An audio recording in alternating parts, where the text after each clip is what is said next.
Okay, hello and welcome to the Untitled Anarchist Seagull channel's Saturday night stream, where I'm going to be enjoying minor nicotine withdrawal and seeing what is happening in the world of just Geoguessr and bullshit Caleb Maupin and PragerU.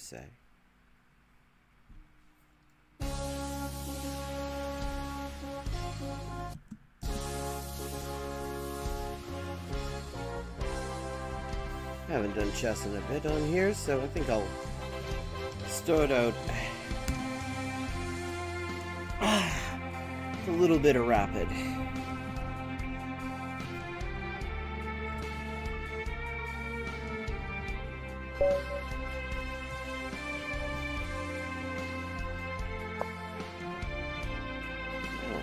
Okay, D4.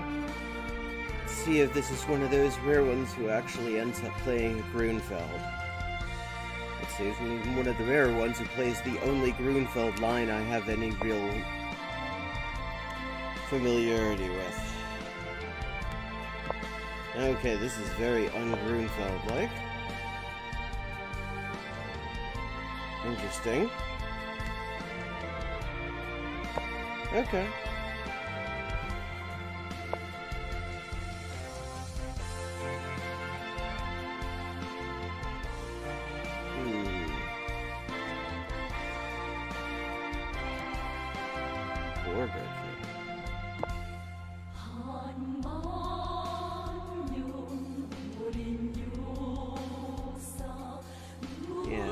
Not exactly happy with the way this opening is starting out, but let's see if we can kind of turn things around a bit.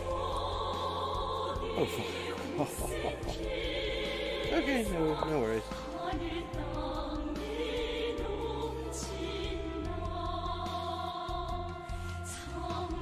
Well, I mean, okay.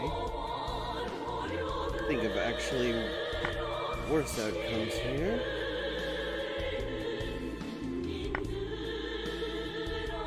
Really?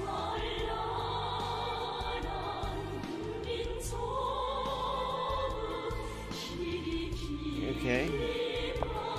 Not entirely certain what the point of that's meant to be, but see, I would have just traded knights and then I'm losing a pawn, but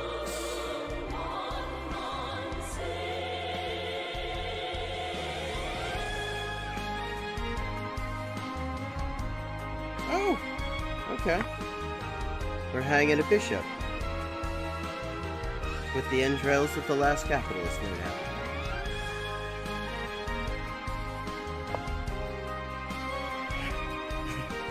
Yeah, that's one of the real sort of challenges, really.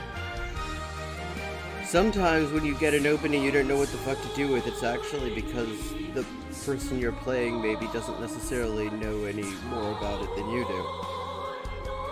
I had a game once where it was like the first time I'd been studying the Grunfeld for like a week, and I hadn't gotten a single D4 the whole time, and I finally get a D4, and I start the Grunfeld setup, and they play some setup I've never heard of. The name I hadn't even heard of, let alone what the theory of the thing was. And so at one point after the whole thing was just kind of going to shit, I go, wow, that feeling when, you've been waiting for a Grunfeld. Oh, that was actually not as bad as it looks.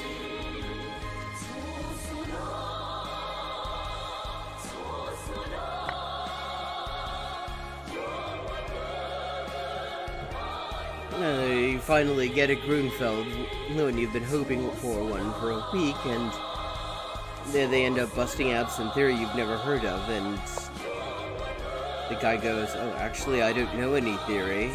Yeah, I mean, it was just some shit he made up, but it happened to be some kind of line called the Schlechter variant. And from my standpoint, it was indeed a Schlechter Variante. It made a real mess of me in my position.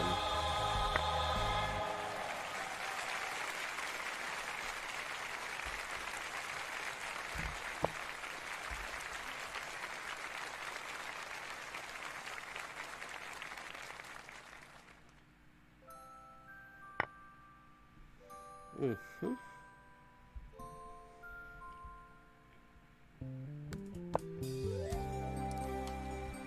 Okay, that's mildly annoying. What exactly can you do from? What can they do from here?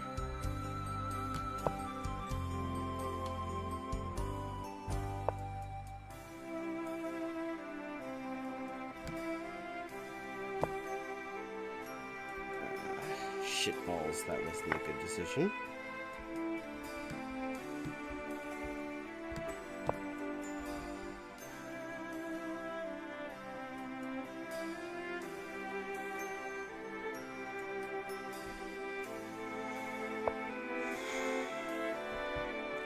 And really, that's the thing with chess. When you play Geoguessr and you're talking, commenting on the thing as you go, and you don't concentrate fully on it, it doesn't fuck you up quite the way chess does.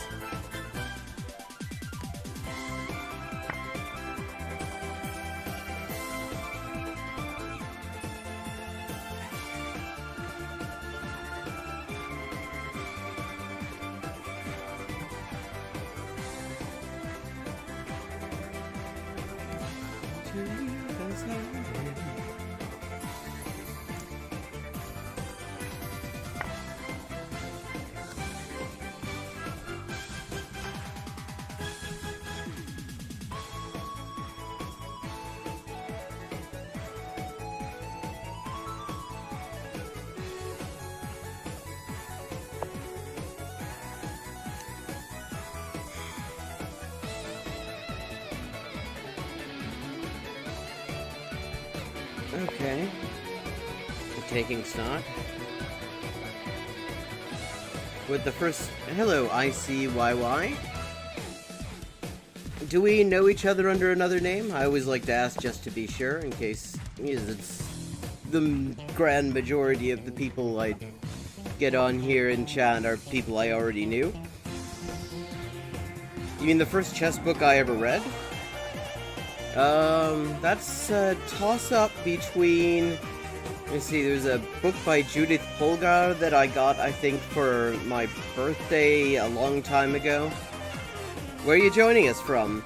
And the other one, the first one that I really put in reading, would have been, I think, Jeremy Silman's Endgame book, which I quite liked.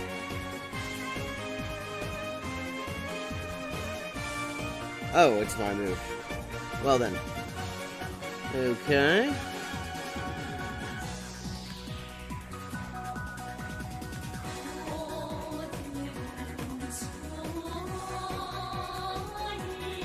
Oh no, that's no good. That bloody rook is pinned. Oh, what part of India?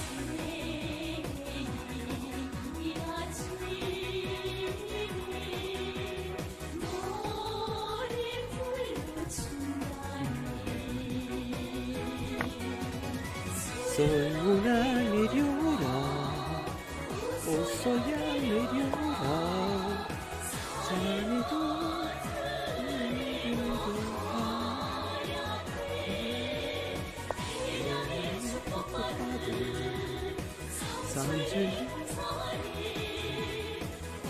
Well, always nice to have somebody new join us. It happens so rarely, nobody's really heard of me so far yet. Get the occasional person who happens by, though. Always nice. Ah, shit, that wasn't what I meant to do.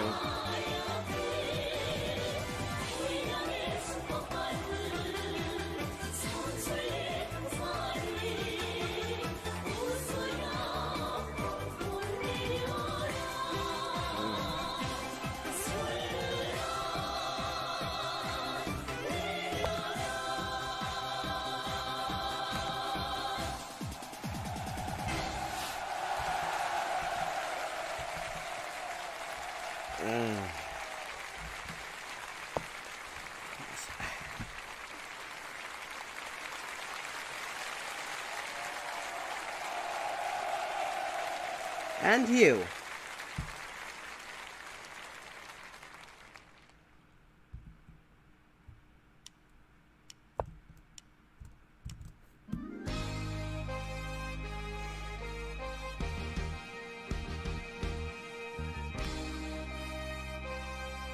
that sucks.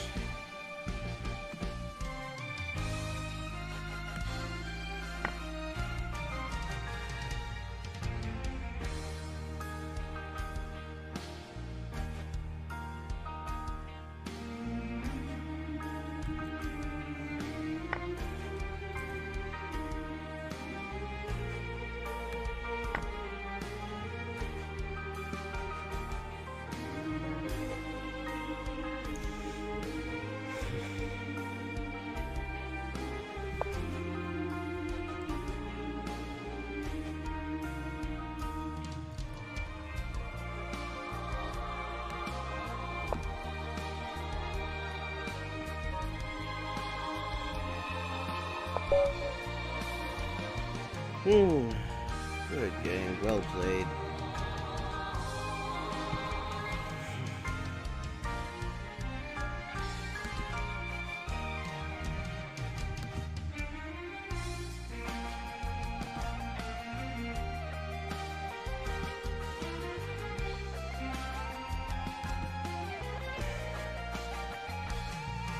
Maybe do one more. Actually started kind of on time.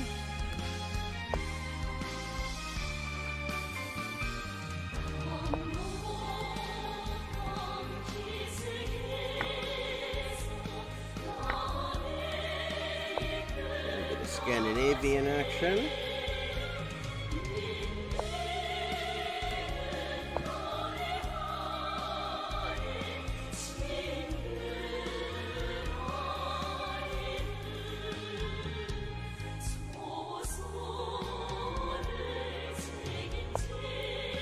Ooh, thank you.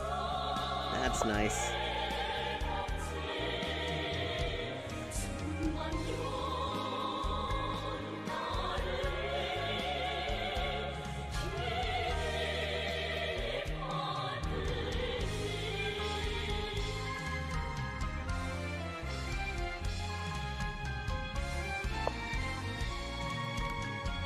Very little point in that, really.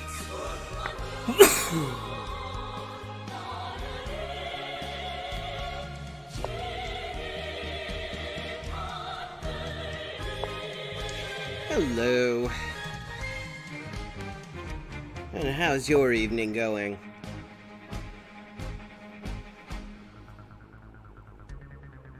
Love it when somebody hangs a queen in the opening.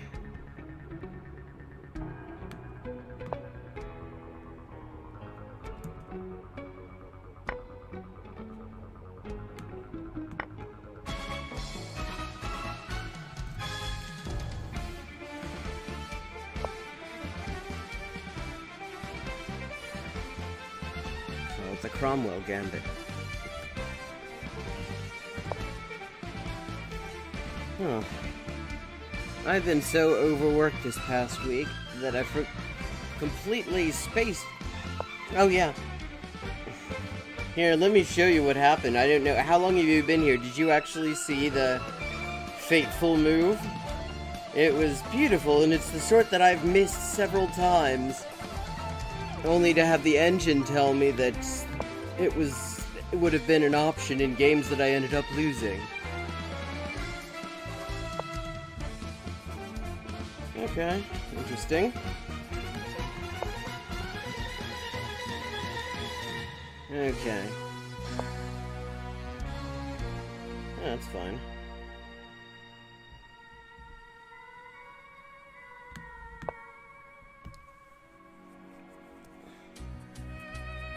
I mean, really, at this point, all I have to do is just not completely fuck up. Okay, then that saves me the trouble of moving back one. Yeah, so I was so overworked this week that I completely didn't notice that I'd run out of smokes, and it's too late to get any, so I'm doing this in a wonderful state of mild nicotine withdrawal. It's fun. Just, God... some clients really have no idea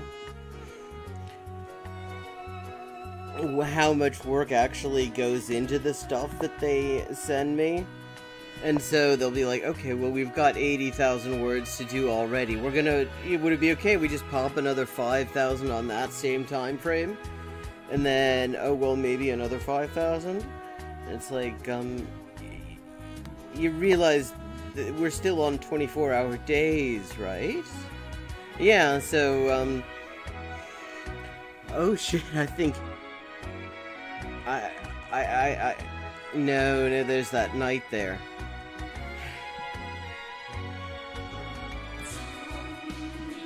Anyways, I was just thinking that could be, that if I, get these pawns traded, then I could potentially do some sort of back rank action, but as long as that fucking knight is there, I really can't.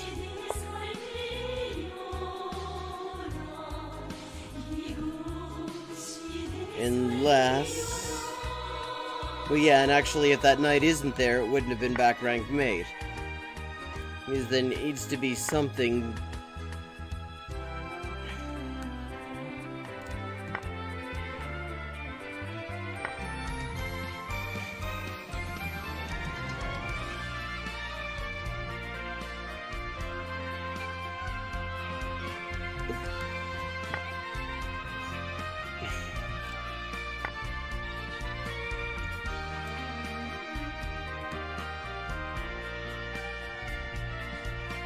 Oh, well, okay.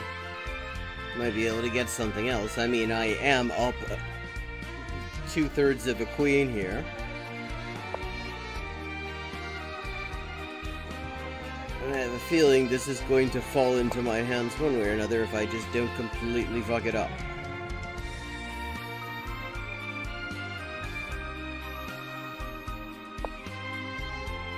Oh.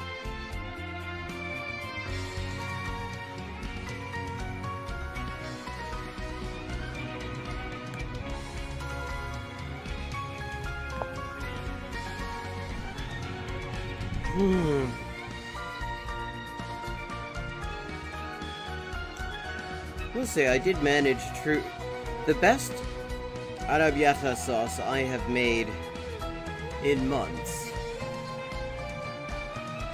Oh, tonight. So that was one nice little achievement.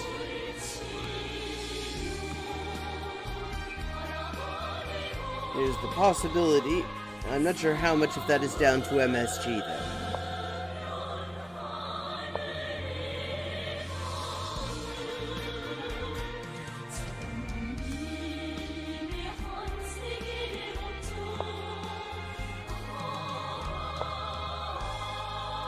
Okay.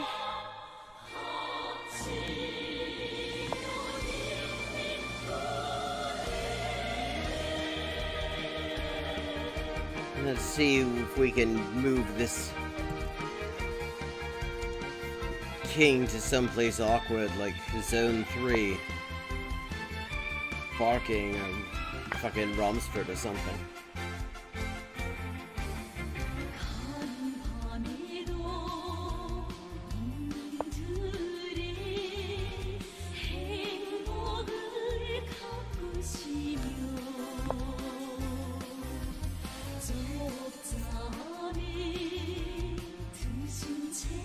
I think we're gonna see the rook come out to defend here, because there's literally nothing else that can be done. Trade rooks, then I'm... Oh no, there is one other thing that can be done. Well, that's fine.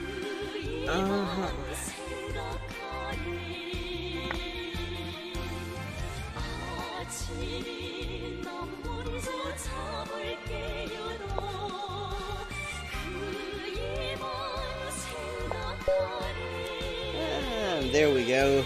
After the wonderful, complete disastrous game I played when this last time, that was a definite improvement. That felt nice.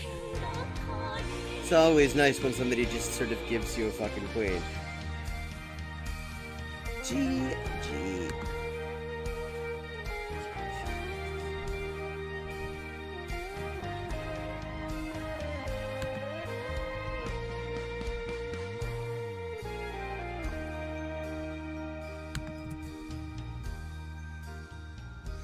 Oh, I would say it was the, definitely not what you'd call a very strong opening idea.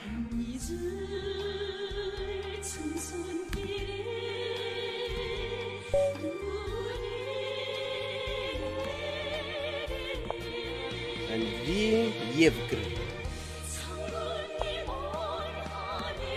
Okay. More conventional setup here. Yeah, exactly, and I had decided that time I wasn't going to fuck up.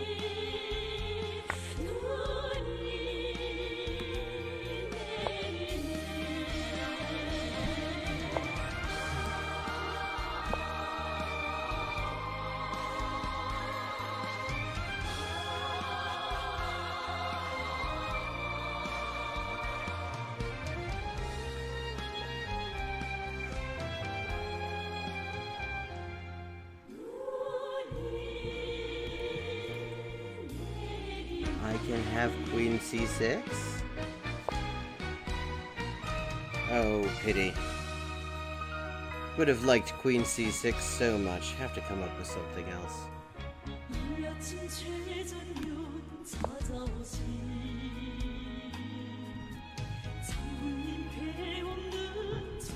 Oh, I'm a big believer in not resigning.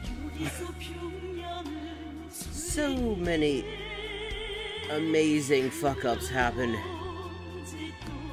A lot of the time, when we think of a blunder, I mean, especially early in the game, a blunder is often just a sacrifice for which you haven't got any compensation worked out yet.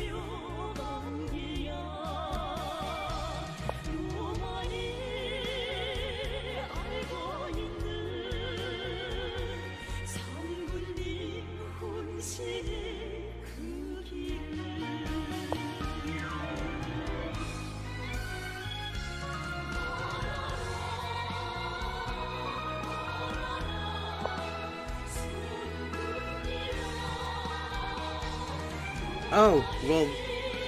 Oh, there! Yeah, okay. I don't really think that there was any good move there. I mean, at the most they were going to prolong it. The king was already going off to the back blocks there. I mean, I don't think that there was actually a good move as such at that point.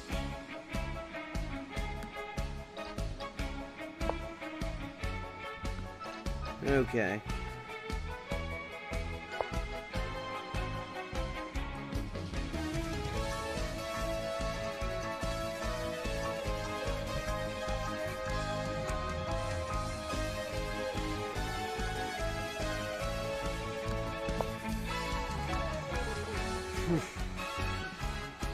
Okay, let's actually develop this thing. Upper pawn, not bad. And actually, nothing's pinned to anything.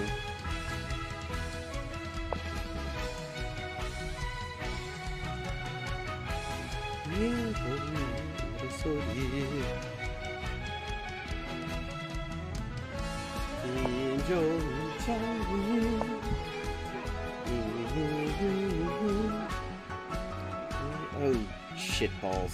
Oh, no, there's a way out of this.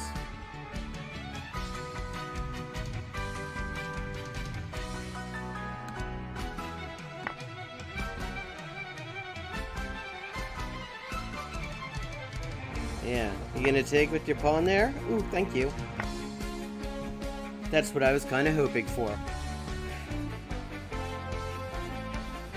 Oh, yeah, that's from something, and I feel like it's even something that I have actually seen, and I'm totally blanking on it.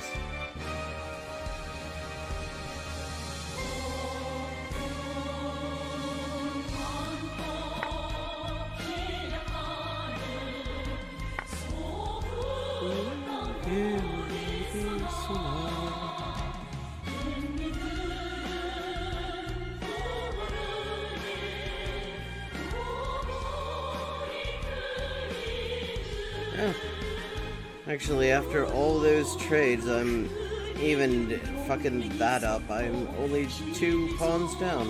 Okay, not too bad. Okay, let's take some squares away from that knight. Okay, that's a little bit worse.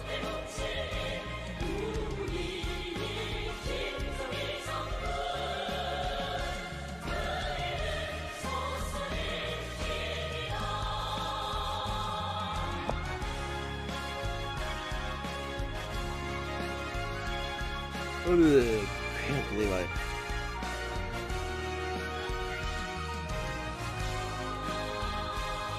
Okay, in what context would I know that name?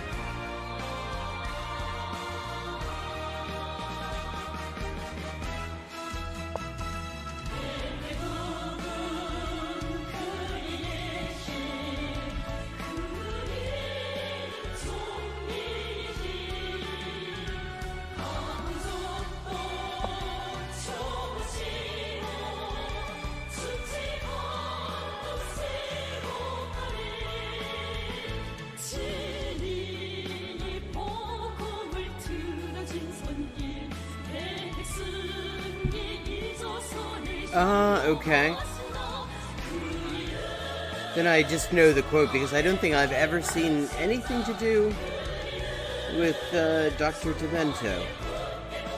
Heard the name, yes, but other than that...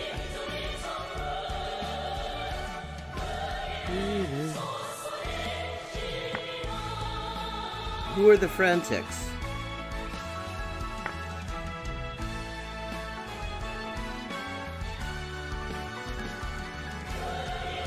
No, that's not good because...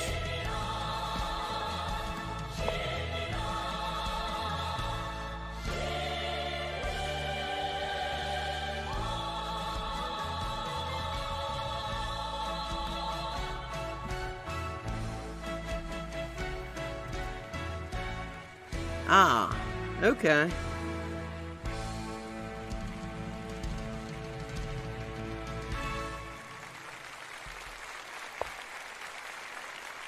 Okay.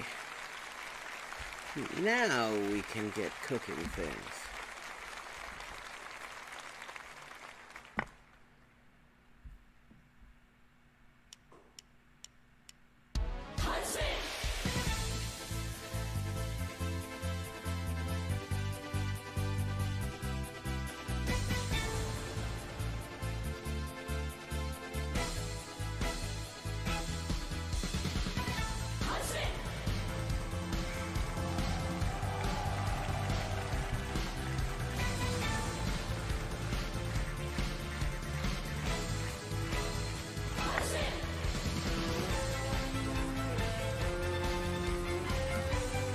Okay.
Okay. Let's see.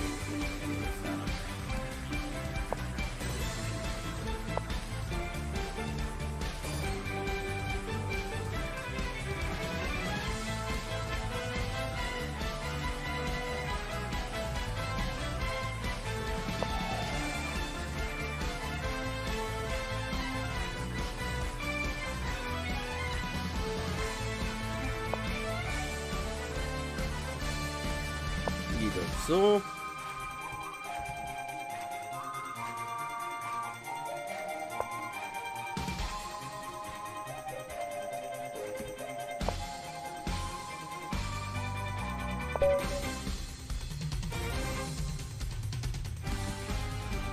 Oh, well, or in 2.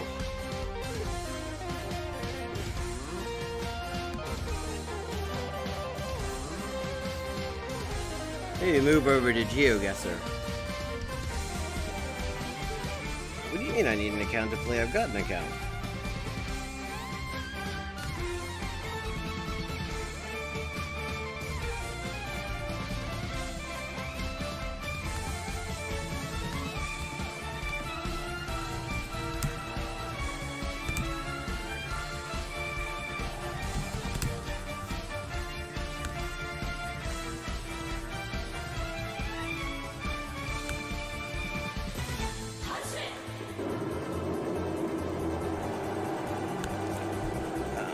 Go.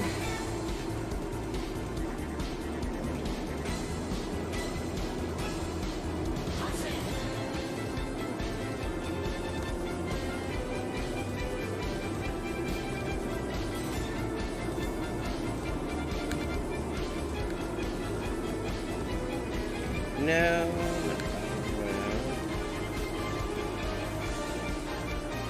World.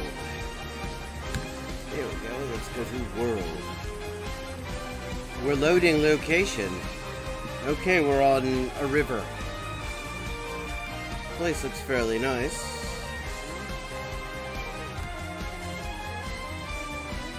It's kind of a resort feel to it.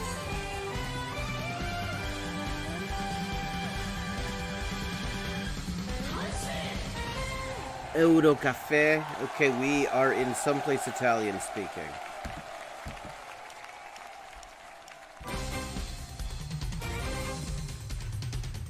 Café dal Delfino. Dolphin Cafe.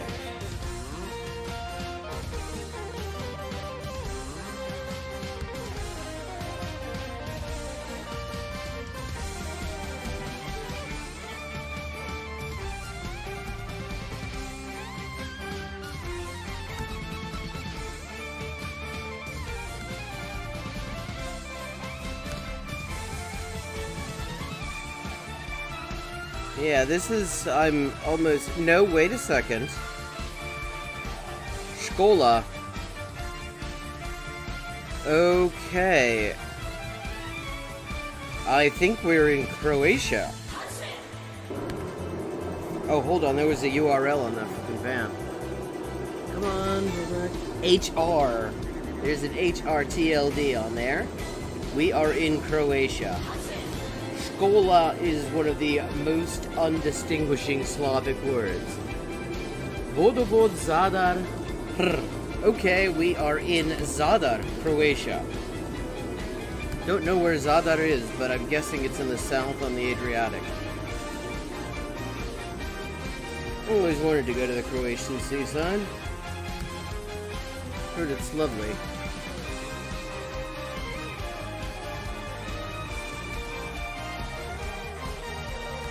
Zadar. Nashla sam. Okay, yeah.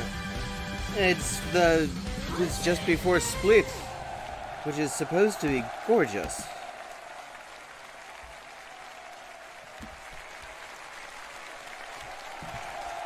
The Jadranska Magistrala.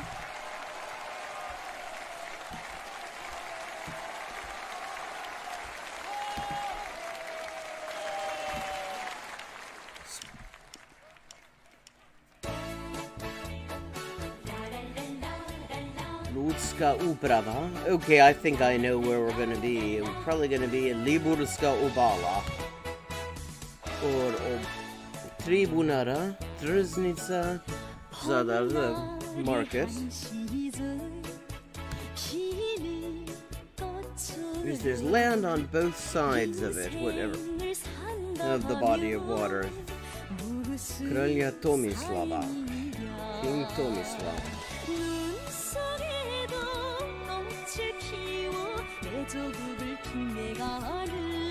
Cafe Bar Pirates.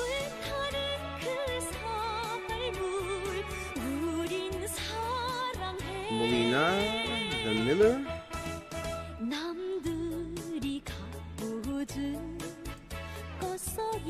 tankerkommerz, Zadarpurs, Kolodvor.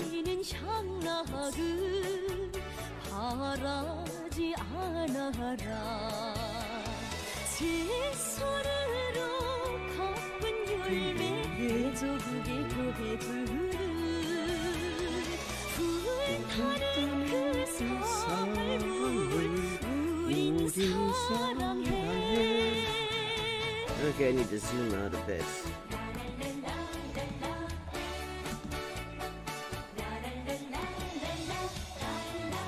Ludzka uprava zadar. It's one of these covey inlety things. There's definitely water on both sides.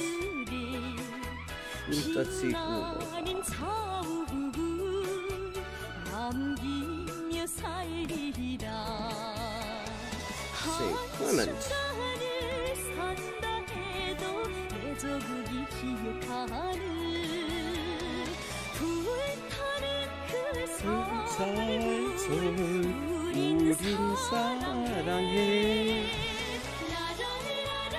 Oh, it's been really, really hot and then threatening to have a storm. And then not having one.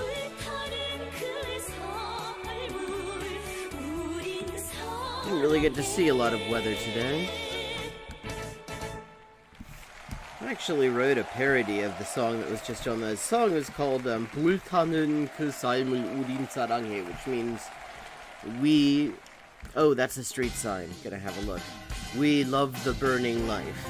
And so I made a parody about that, about the 3rd precinct of Minneapolis.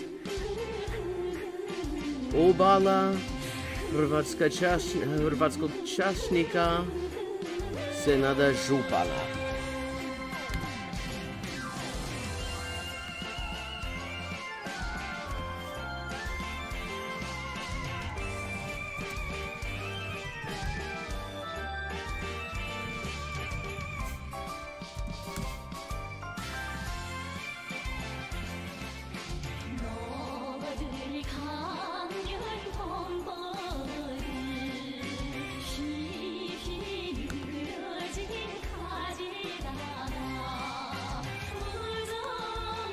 Teresa Trpimira, Plaja Borik. Yeah, so the title of it is Bultanin Kyongsaltoru Udin Saranghe, which means we love a burning cop shop.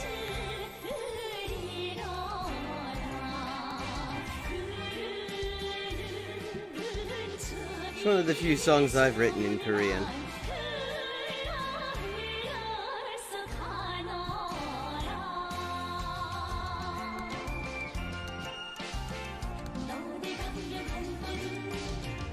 Krishmirova Ubala, Diklo.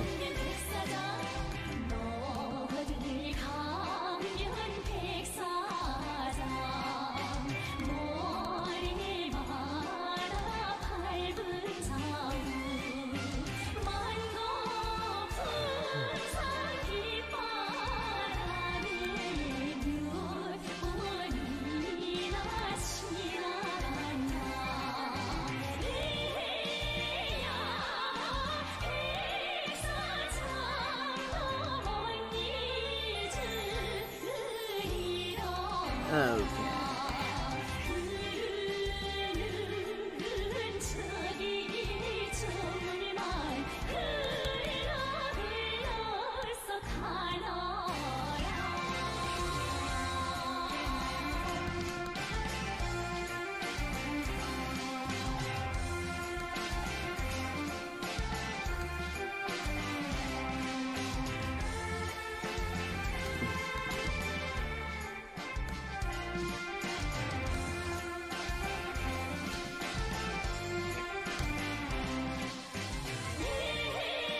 "23 miles. Wait a second.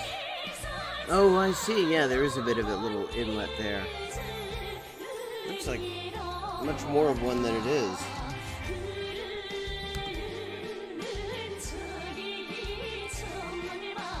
Oh. What have we got here? Entrance only. High school diploma in weeks, accredited, no FSA, no Food Standards Authority. So they're not going to check whether you wash your hands before preparing food. That's good, I guess.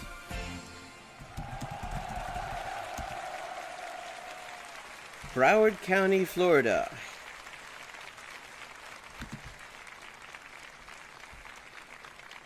You can only approve of this tendency of Broward County to make things easy for Geoguessr players. Yep, it looks so much like the US that it's Florida.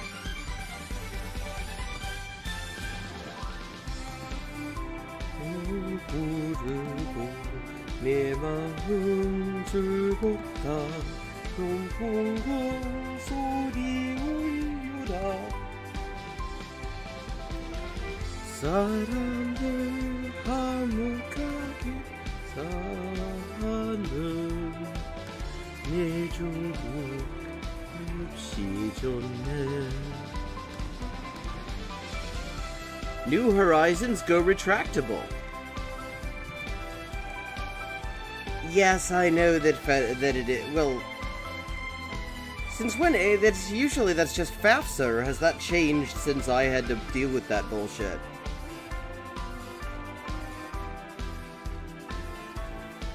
Never actually seen FSA without the FA, then. Which stands for fuck all, because that's what it amounts to. And that's what FAFSA stands for, fuck all federal student aid. That's what I got. Aloma Streets.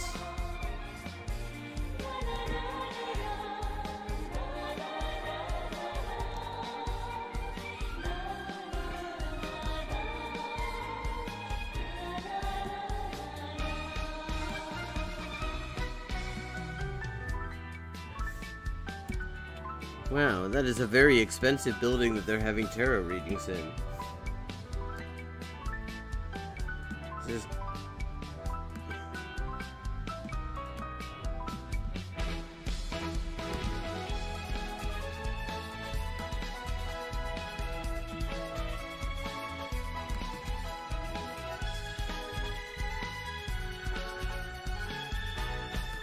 Smoke shop, bakery.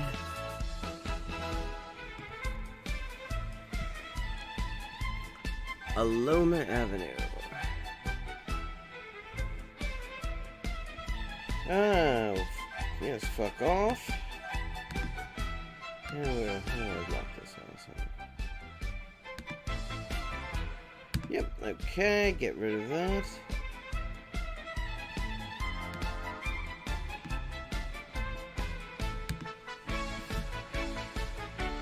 I guess it's a sign that I'm starting to break through, that random assholes are starting to find me.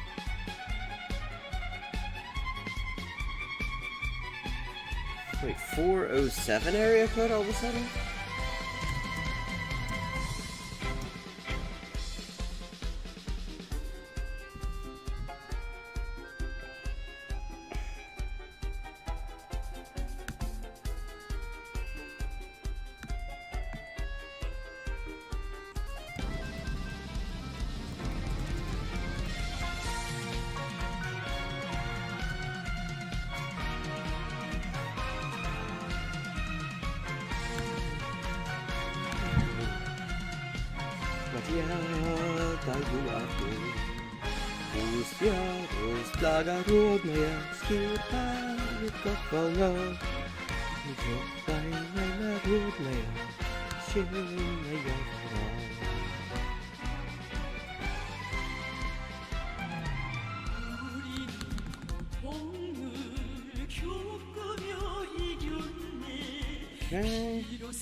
Jacksonville. All I know about Jacksonville I learned from The Good Place.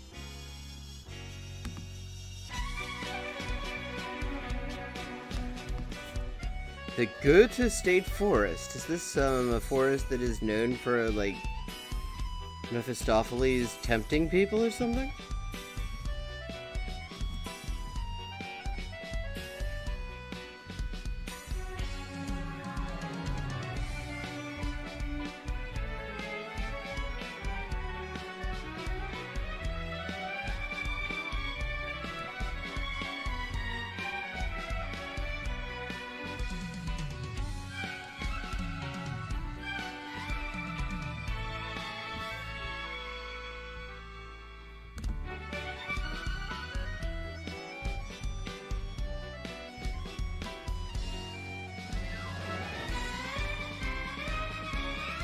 Oh, okay.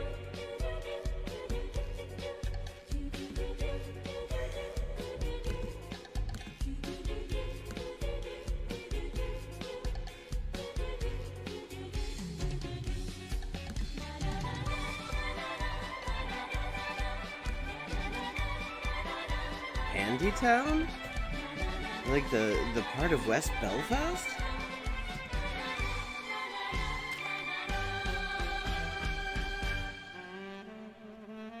Tight.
Miles and I didn't even see him in. That's not bad.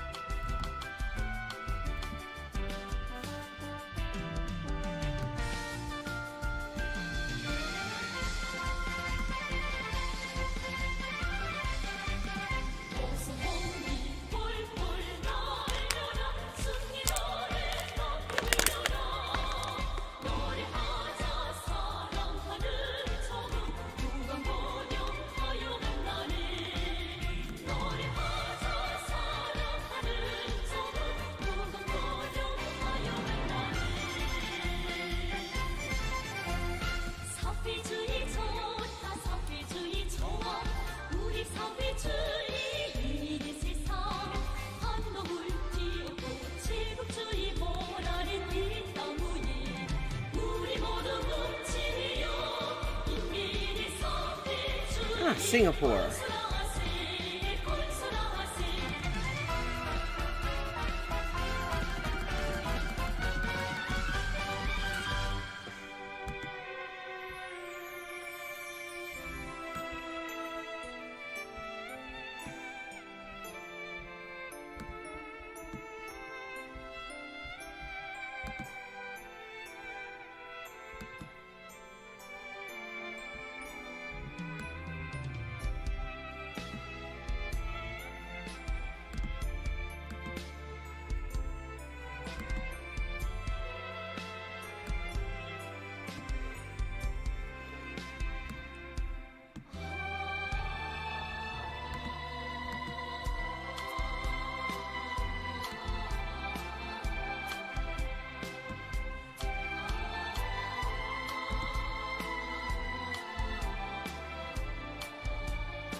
Okay.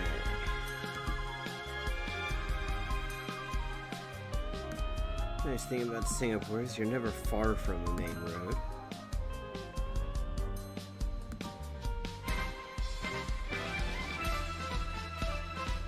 Okay, and here we are. Seletar West Farmway 8.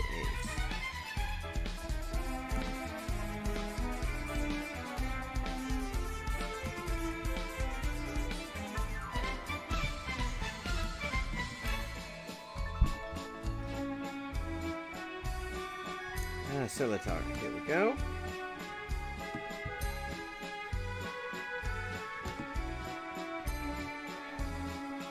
Seletar West Link, Seletar Airport.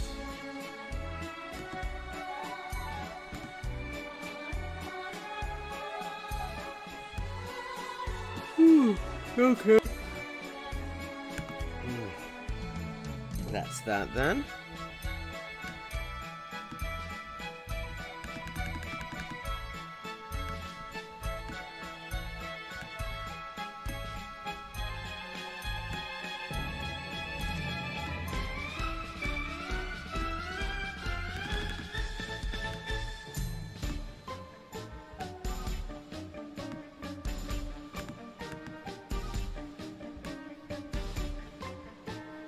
Selata, probably.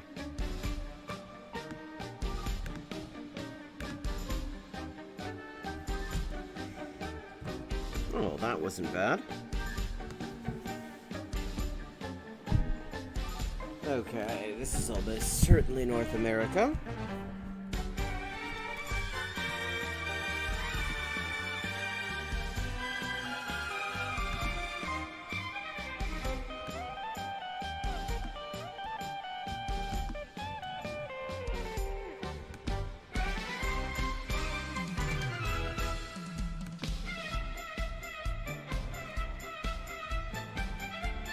One 117th Avenue. There seems to be a place name there. City of Champlain. Not Champlain, just Champlain. That's like the off-brand Chaplin, I guess. It's like sort of the Gary Busey to Charlie Chaplin's Nick Nolte or something.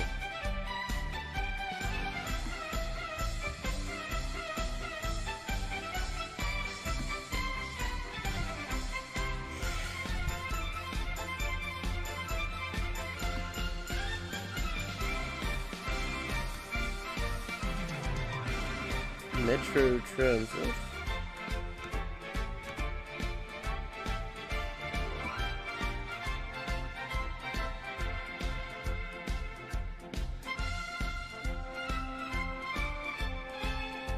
Okay, that isn't a U.S. financial. That phone number. Oh no, hold on. That must be an extension. Is that 612? Metro Transit 612.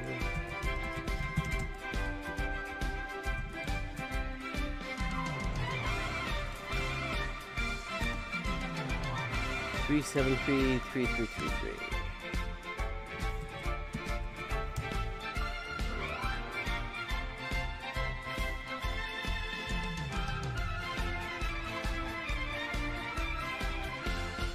Okay, where are you, Metro Transit? Oh, Minneapolis. That was a lot to go through for Minneapolis. They confused me with that unusually long for North America phone number on the park bench. Okay, I'll go back to Minnesota.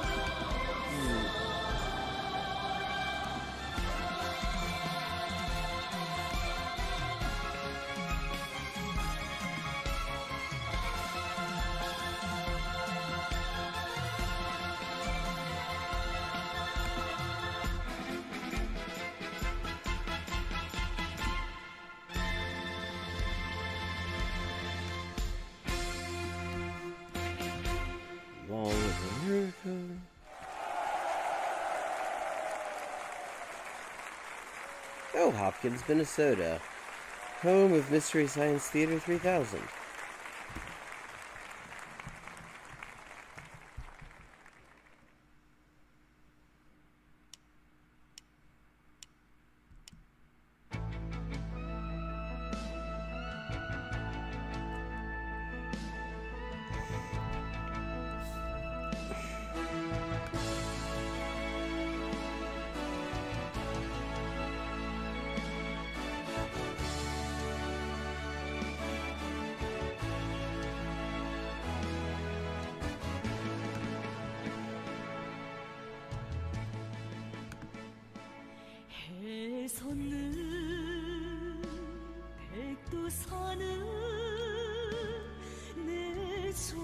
And where in the Twin Cities is Champlin?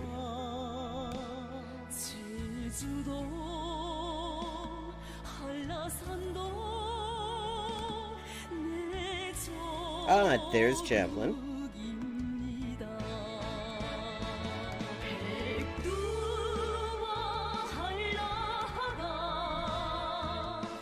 Okay, now we just need to find out where exactly we are in Champlin.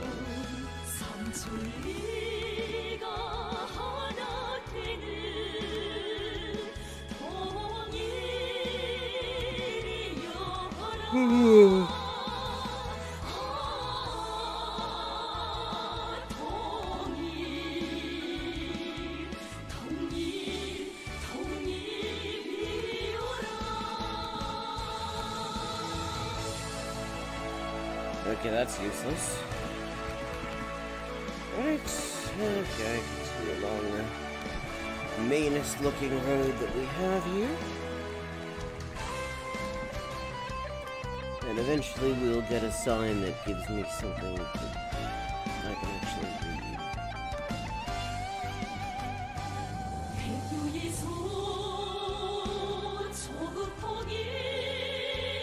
read. 117th Avenue North, you say?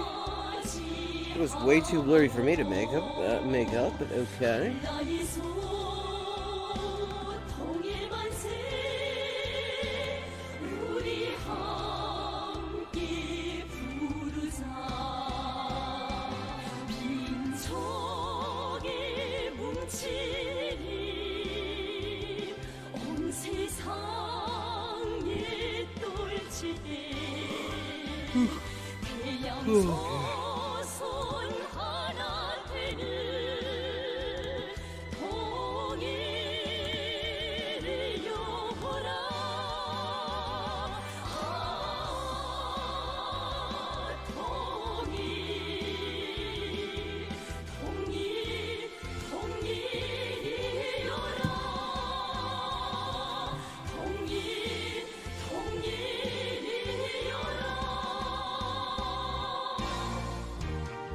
Wait a second, so emergency housing is in the same fucking complex as the workhouse?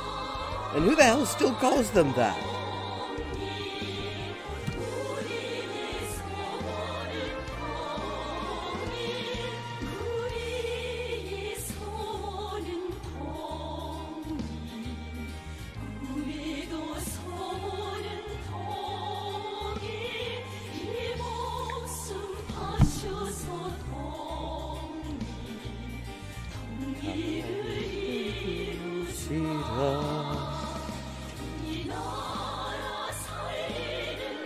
Okay, the people who laid this place out did not understand that when you have a bunch of that many numerically ordered avenues and streets, there's a certain expectation of adjacency. This is sadistic.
the town called now, then?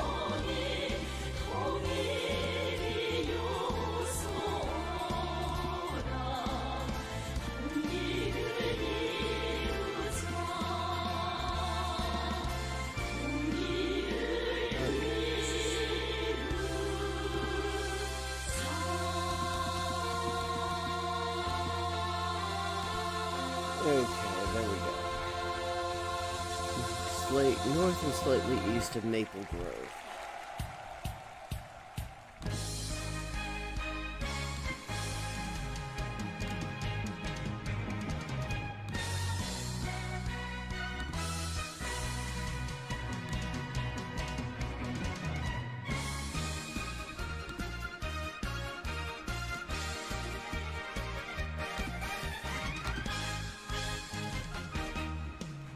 .6 miles. Not bad. Well, this first street sign did say City of Champlin.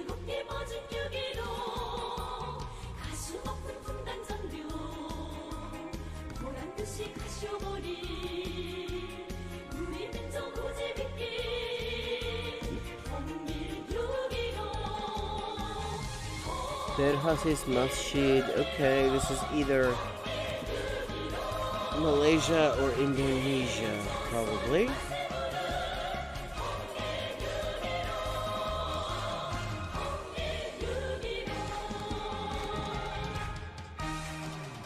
Kelompo.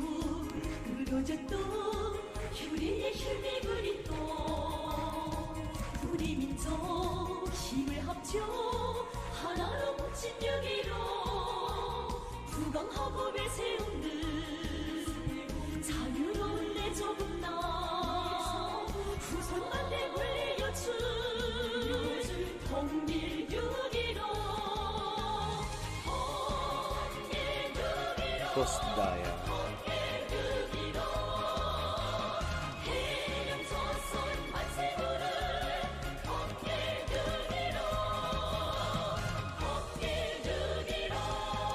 Oh.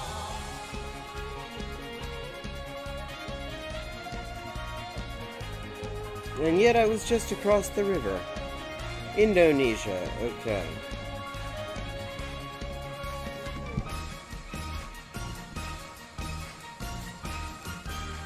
Indonesia is a huge pain in the ass on Geoguessr.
Given how spread out Indonesia is, I'd say 674 miles isn't too bad.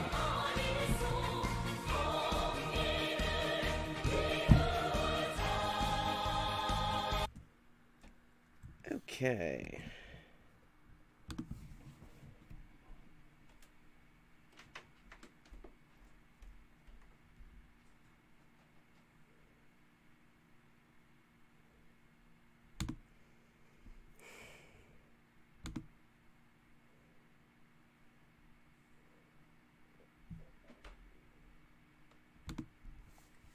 Every leftist group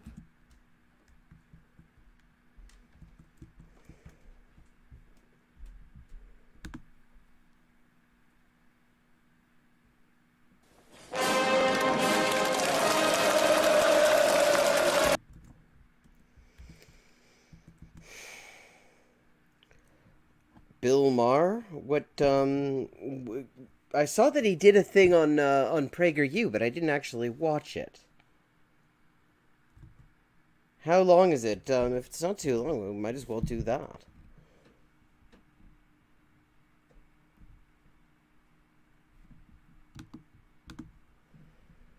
I'm guessing it's horrible.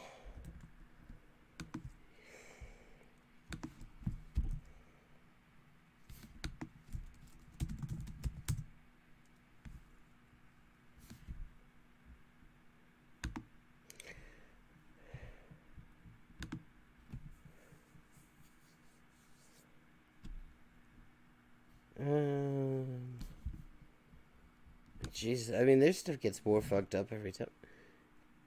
Declining male IQ. What are white people superior at? Jesus Christ, they're not even fucking hiding at this point. I mean, they kind of weren't to begin with.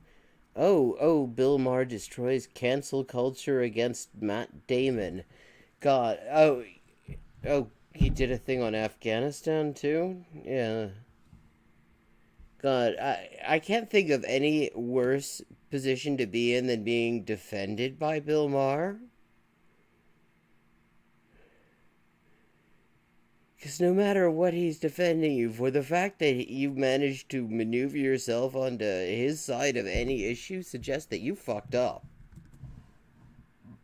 Not seeing it here. I'm gonna search Maher. California businesses leaving in droves. That was Dennis Prager versus an entire CNN panel on abortion. College has begun an outright scam.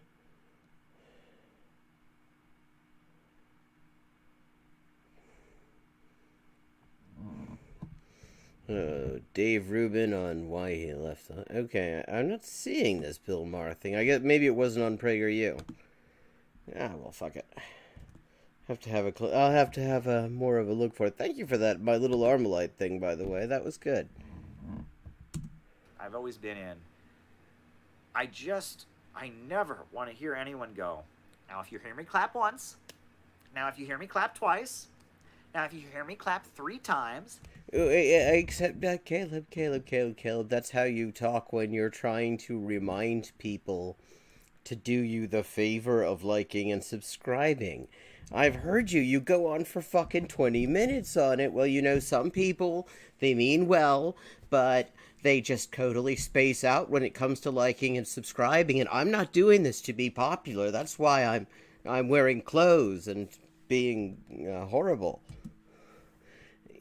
I mean, he admonishes people. All right, so now we're all going to sit in a circle, and we're going to talk about our favorite pizza, and we're going to share our experiences. It's going to be so fun. I hate this. I hate movement managing. You hate it when other people are movement managing. You very clearly want to be movement managing yourself. Preschool politics. I hate it. I absolutely hate it. I hate it. And in every communist Do you hate it? group, I don't know how it is. Every communist group, you find these people who don't believe in communism. This guy Caleb Maupin was in some for a while, and it took him ages to get rid of him. I mean, they just need more fucking standards is the problem. That are just really good activists who somehow maneuver into being in charge of the group, and they don't believe in communism.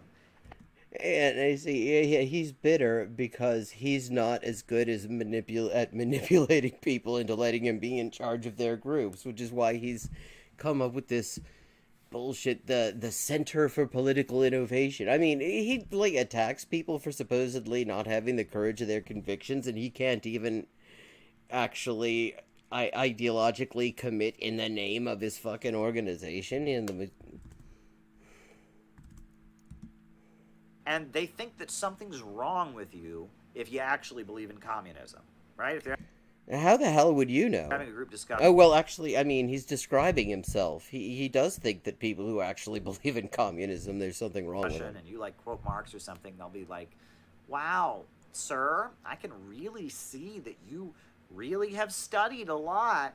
Well, Yeah, well, yes, and that's where they're wrong. He hasn't. we're real activists here, okay? So, it's great that you like know stuff, but we're trying to build a community movement. I mean, it's like this arrogant, I don't know what, these people are God. obnoxious human beings. I got nothing. I got nothing. This fucking guy has no insight at all. Does he not? He does not realize how he comes off. He's obsessed with his fucking image, and he does not realize that he's describing himself. They don't believe in communism. You mean sort of like, say, people who refer to Russian fascists as respected anti-imperialist intellectuals, put on a fedora, crap on about cancel culture, and then say that actually their idol is Huey Long and Louis Farrakhan. And they're not You mean interested. people They like don't want that? to learn about communism. They're NGO-cialists, they're movement managers, Yeah, by the way, would you like to join my NGO, the Center for Political Innovation? and they're obnoxious, and they're gossipy. They make fun of people. You know, they'll take a well thought of communist YouTuber and claim that their entire content is nothing but scat and self-harm. They smear other people. Yeah, they sometimes they will even just knowing already. First they'll say they'll accuse somebody of being a Malthusian for knowing about overproduction and capitalism. See, and then they'll fucking turn around and attack the same people that they just called Malthusians for knowing about overproduction and capitalism, and claim that they don't know about overproduction and capitalism. It's their gig somehow. I don't know how it's their gig, right? I mean, some of these people will put together, actually pay money to a voice actor to do a self-aggrandizing animated fucking introductory origin story and put it on their YouTube channel as if there's somebody people should have heard of. They somehow maneuvered into getting paid to do this. And they treat the people who actually believe in communism like they're lunatics. I ought to be providing content here, but I mean, it's like he's describing himself. He gets paid to do this. He's found a gig. He gets paid by fucking RT. Right? I mean, the one that I always heard is you must be autistic. If you've ever read a book on communism, you must be autistic, Who the fuck says that? I think this person must be on the spectrum because they're quoting some book called What Is to Be Done. I've never heard of that book. It was printed like 100 years ago. Oh my god. Okay, first of all, who gives a shit? Yeah, I mean, he's saying autistic like it's a bad thing, first of all, and second of all, who the hell is even at this point? I mean, I would see if he showed some sign of actually reading this stuff, reading it for comprehension. I would call it personal growth. God, it's like these kind of people. I just cannot stand them. I cannot stand them. These are obnoxious people, right? He's a tragic figure, really. The Lesson of Afghanistan, I'll have to check that out. I never want to be in an organization where I have to work around these kinds of people ever again. They drive me up the wall. I cannot stand them. They are obnoxious, okay? I think you mentioned that, Okay? Caleb. They're not communists. They're not socialists. I don't know. They're kindergarten teachers. They're, Oh, well, okay, that's not Caleb Maupin. He is, after all, a middle school vice principal. Which is why so much of the time when he does a video, he's in a bad suit and glowering down at the camera and admonishing you. Oh, I don't know what they are. You mean there are people who come up with weird bullshit to call themselves, like, 21st century socialists, or they sort of hedge around and say they're not afraid to use the word communism in the context of describing their political beliefs, but without actually openly just calling themselves communists. So they kind of use the word and sort of suggest that that's where they stand without ever fucking committing to it, because that would actually require more courage than they have. People like that, Caleb? But they're obnoxious people. Yeah, we got that. I never will ever make the mistake of joining an organization where I have to kiss one of these people's ass ever again. Okay? Oh, fucking hell. Caleb swore. I mean, yesterday we were watching and he spent 5 minutes trying to avoid calling something or other horse shit, and what he came up with was horse garbage, which sounds like a discarded saddle. Okay? These folks are so obnoxious. They are just so obnoxious, and they seem to have weaseled their way into like anything that you go to that's like socialist. Yeah, I know. I mean, you can't have a fucking alternatives to globalism conference without people like this walking around handing out their fucking business cards and giving speeches about how much they like Huey There's Long. going to be one of these kindergarten teachers who's in charge of it. And they're gossipy, and they're rude, and they don't believe in communism, and they think that anyone who does believe in communism is a weird, autistic white male or something, and they're just, I don't like these people. I do not like these people. And that's why I formed Center for Political Innovation. I didn't realize... I said that as a fucking joke. I said that as a fucking... to take the piss out of the fact that he is literally criticizing the people who are more successful at doing what he's trying to do than he is. And here I literally said that as a joke, and here he is actually doing it. Realize this. I was thinking about this today. Part of the reason I formed Center for Political Innovation is never will one of those be in charge of it.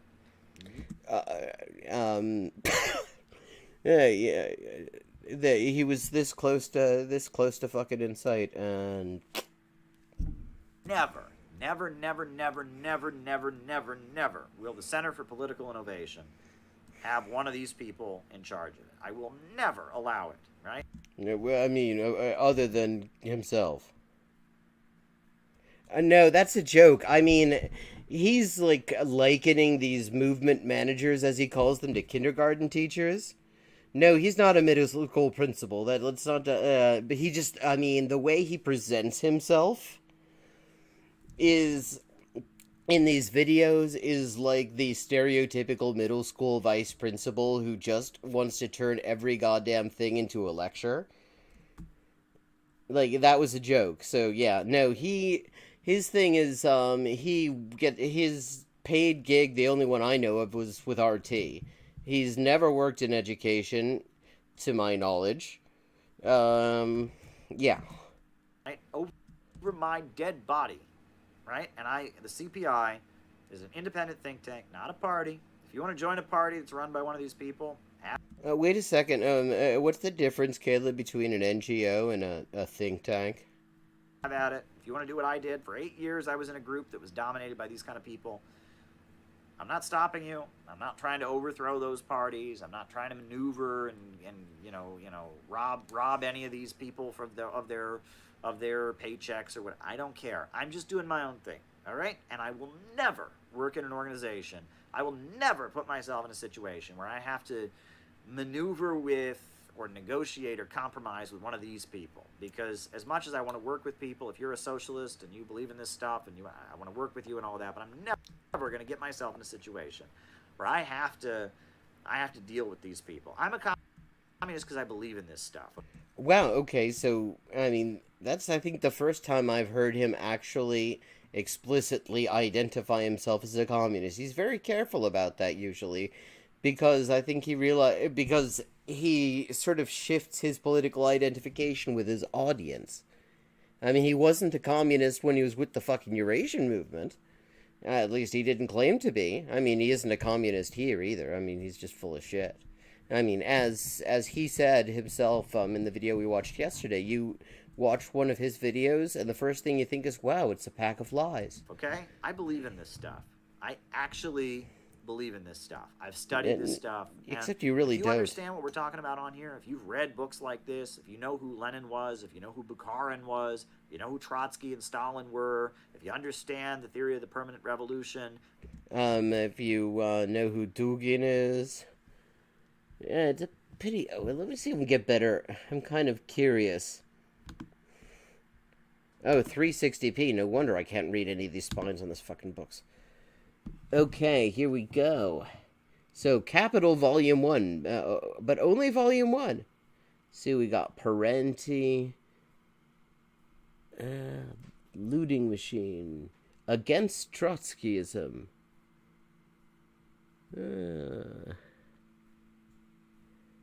I like to look at people's bookshelves. Assholes or not. Marxism, Leninism. If you understand the difference between Deng Xiaoping theory and regular Mao Zedong thought, there's nothing wrong with you, okay? And I want you to feel at home in a group, and we need people explaining these ideas.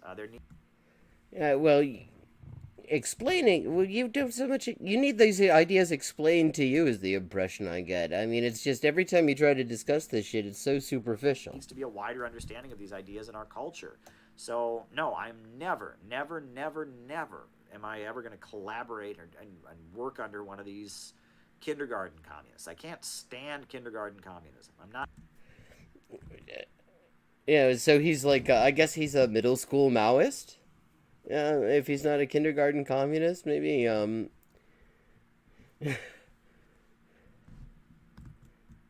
interested in it, you know? I'm sorry. Maybe he's into, what, junior high Juche, perhaps? A lot of working class people get degraded in their everyday life. This kind of gets back to the hierarchy thing. Yes, I mean, and he... and he knows this because he was he was working class for 6 months in college. You know, some people they experiment with their sexuality. He just sort of did some class perspective tourism, which is why he feels comfortable denouncing other people as insufficiently working class, who are poorer than him. There's a lot of, again, if you go to one of these elite schools, right, where you can get up and go to the bathroom anytime you want, you don't need a hall pass, and you have a very comfortable existence. Okay, good for you. But there's a lot of working class people who do get degraded in their everyday life. Who have suffered, humiliation, who get treated badly on the job, they get treated badly by their boss on the job, they're in a situation, and those kind of folks, right? Those kind of folks. He could be a character on The Office,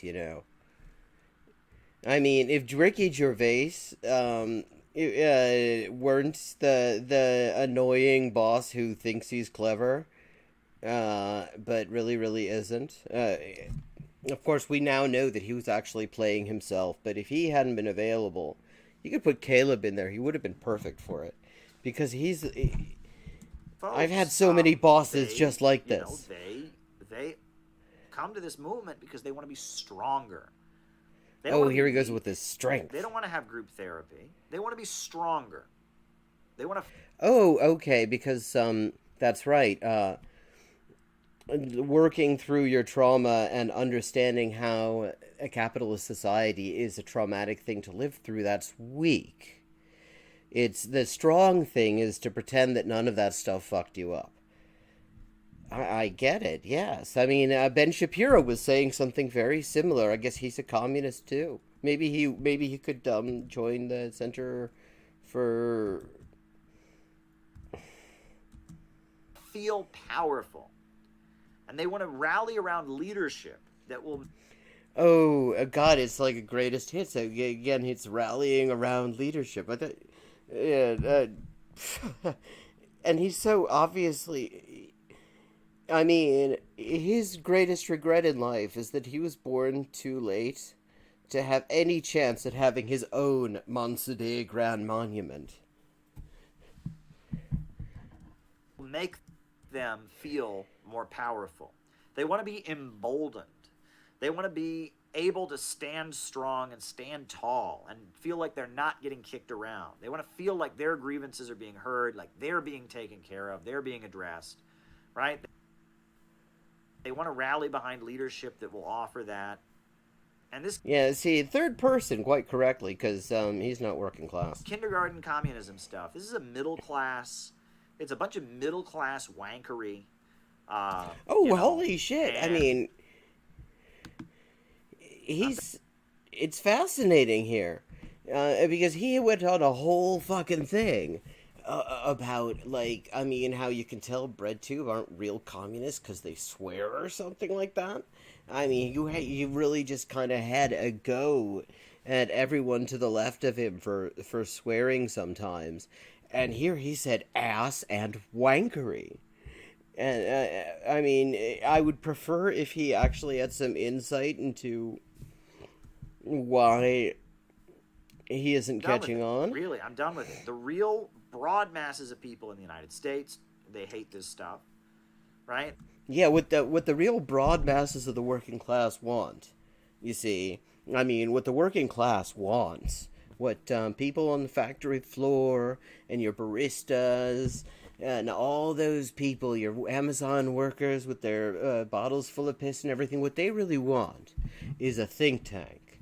That's what everybody's calling for. What we need is another think tank. Maybe with a really nondescript name that doesn't tell you where it stands ideologically, so it doesn't have to commit to anything. The broad masses of people around the world, they hate this stuff. This is middle class NGO bullshit. Okay. Not horse garbage, even? Wow, and he's taking his tie off, too. Look, top button opened. He is sliding. Next you know, he's going to have that fucking mullet from back when he was doing Cleveland fisting.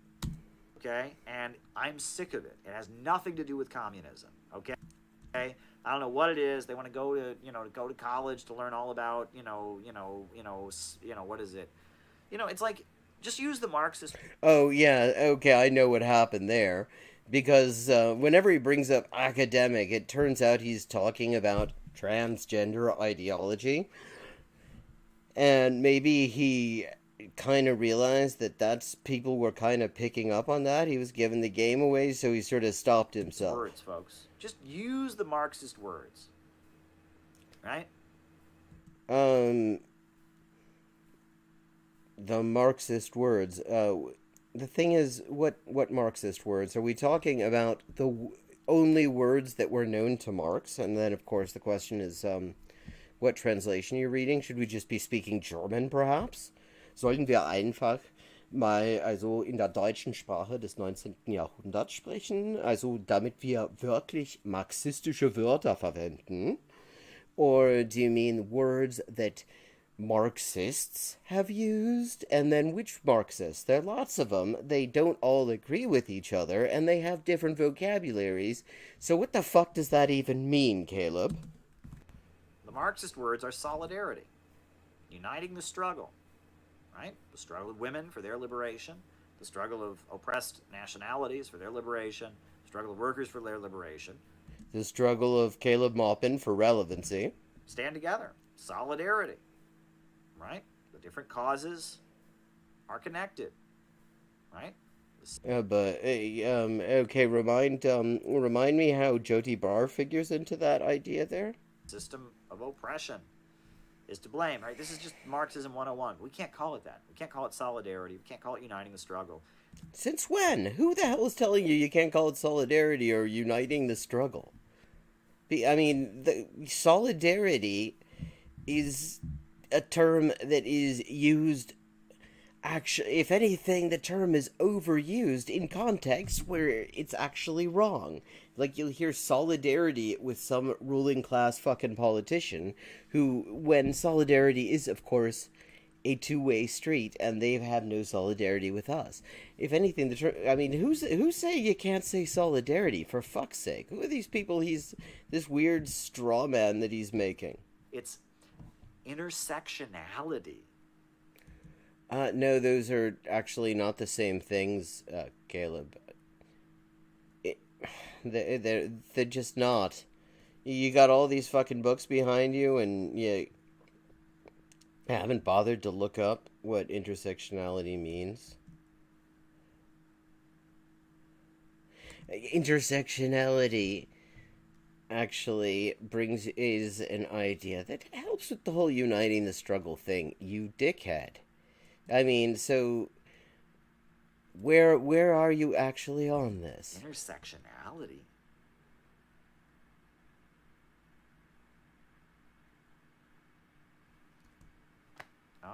Oh, okay. I'm so sorry. I didn't know the word intersectionality.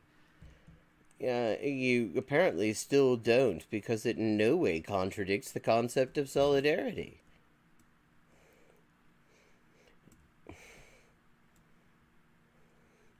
Oh, I see. He's got Todd Gilpin there.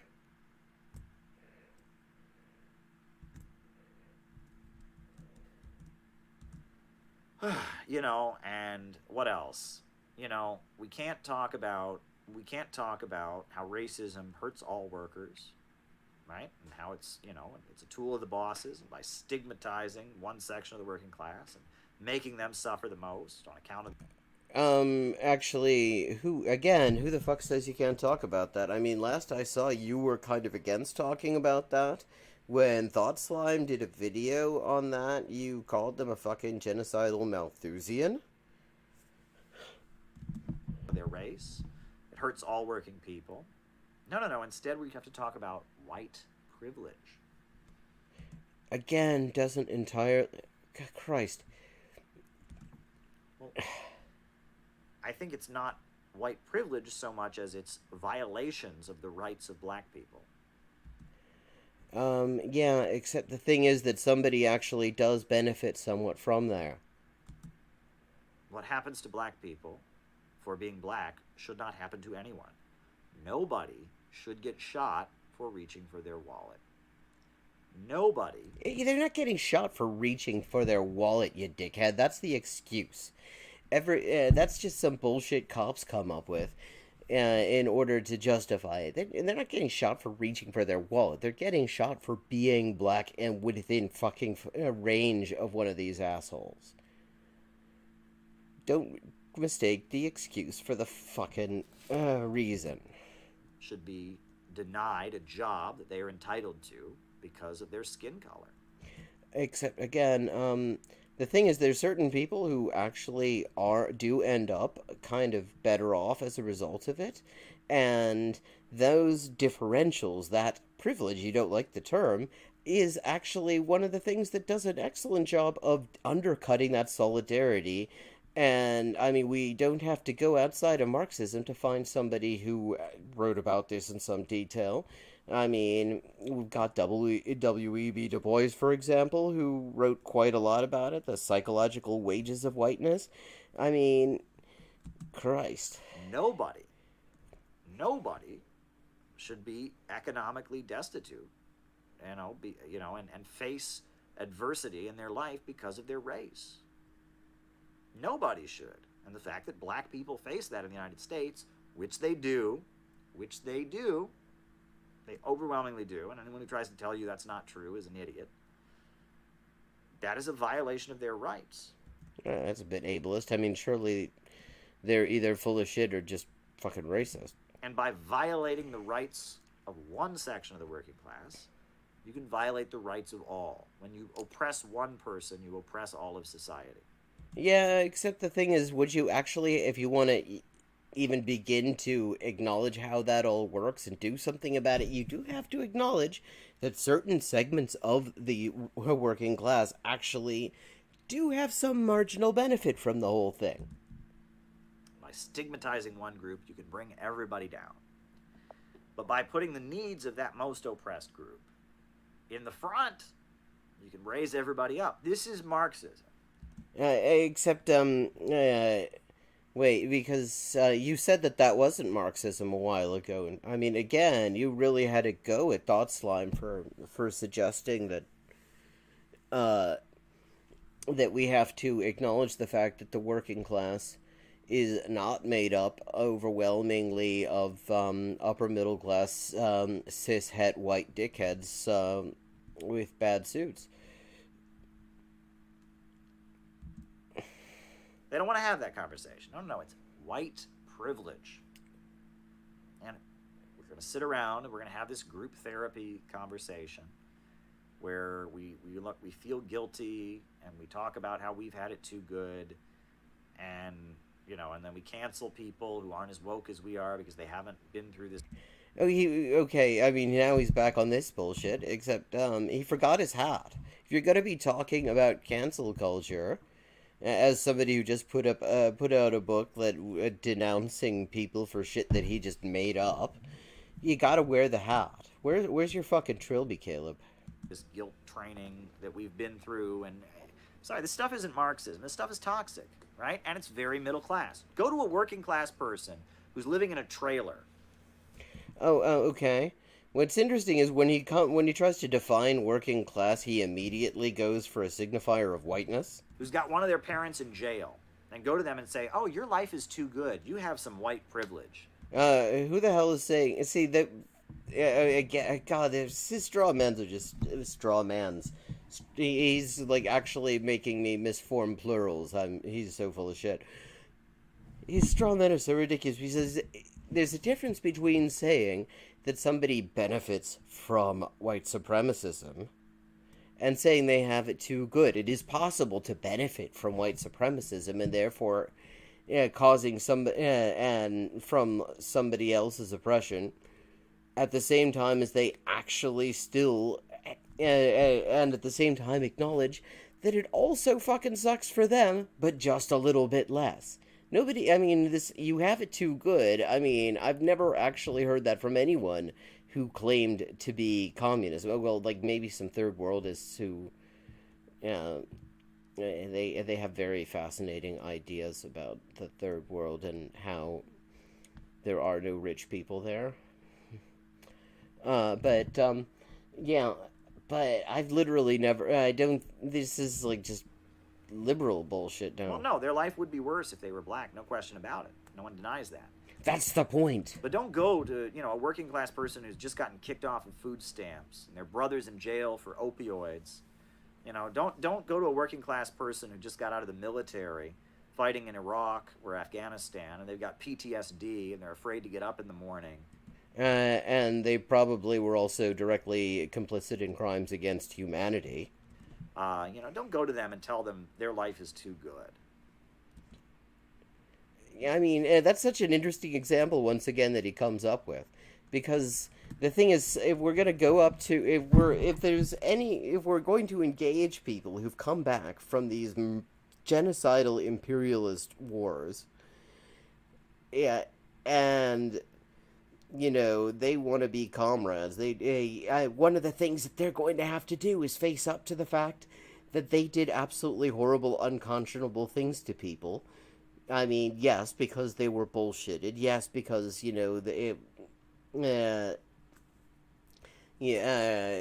free college was dangled in front of them, even though actually that's not very frequently really available, and all sorts of shit, whatever. But I mean, facing up to the horrible shit that you do to other people as a U.S. occupation soldier would be important. And in fact, I would say that somebody who says that they're on side, who claims that, they want to be with, they want to be a comrade, whatever, and is at all offended by the idea that what they did to these other countries is at all problematic, I would say that they're actually not. They're really, I mean, at the very least, they're not ready, because they need to face up to that shit. Don't go to them and say that. It's not going to work, right? It's true that hardship that they experienced would be worse if they were black. That's true, okay? And I'm not trivializing that, and I'm not denying that. But don't go to, don't go to a working class person whose neighborhood, the roads are crumbling and falling apart, and, the factories have closed down. Don't go to them. I've never heard HR use the word solidarity, but I have seen them use action. Exactly, the bosses. I mean, the employers love this stuff, right? Don't go to somebody who's suffering and happens to be white or happens to be male and tell them they have privilege and that their life is too good, because what you're essentially God, I mean, Okay, now he's just going to be repeating this bullshit that he's sort of just made up. First of all, I mean, you have to think about in what context is anyone going to be opening with that? In what context is that just going to be the first interaction? Does anyone seriously think that is the first interaction? He makes it sound like you sort of go down to the fucking caravan park, knock on the door, say, hey, your life is too good because of racism. And, like, who the fuck is doing that? Who is he arguing against? Telling them is that they deserve to have it worse off. And I'm sorry, if you're having hardship in your life, and somebody comes up to you and says, you deserve to be worse off, what's the response going to be? F you. Oh God, you started to loosen up, Caleb, and now all of a sudden you F you? What? I mean, do you have like a 3 swear per video limit now? Is that how you're doing it? That's what most people would say. If you were having a hard No, time... they would say fuck you. Normal people say fuck you, Caleb. You're down on your luck. You're having trouble paying your bills. You're dealing with family crises. And somebody comes along and says, you know, you actually have it too good. You've got a privilege. Most people are going to respond by going, F you. Yeah. A straw man who says F you. What do you mean I have it too good? I'm dealing with this and that. Yeah, first of all, even assuming that this actually happened, that somebody, like, randomly decided this was how you open up the engagement with somebody, the thing is, the two things can be true. On the one hand, you can have it bad in all sorts of ways, and on the other hand, you can still be benefiting from being on the comfortable end of systems of oppression, Caleb. And you do kind of have to have that conversation if you want to convince people who actually are getting some marginal benefit from systems of oppression that also serve, of course, to keep them down and keep them kicking downward rather than joining with the people who are on the uncomfortable side of those systems of oppression and kicking upward together. You do have to talk about that. You can't just not talk about it, Caleb. I mean, I know Dugan probably does, he actually melts a little every time somebody talks about it, and his little flying monkeys and whatever, but, you do kind of have to talk about it. And incidentally, I mean, you keep trying to make the working class white. The working class is not mostly white, Caleb. White people are the fucking minority, are overrepresented in the ruling class, even in places where white people are a tiny minority.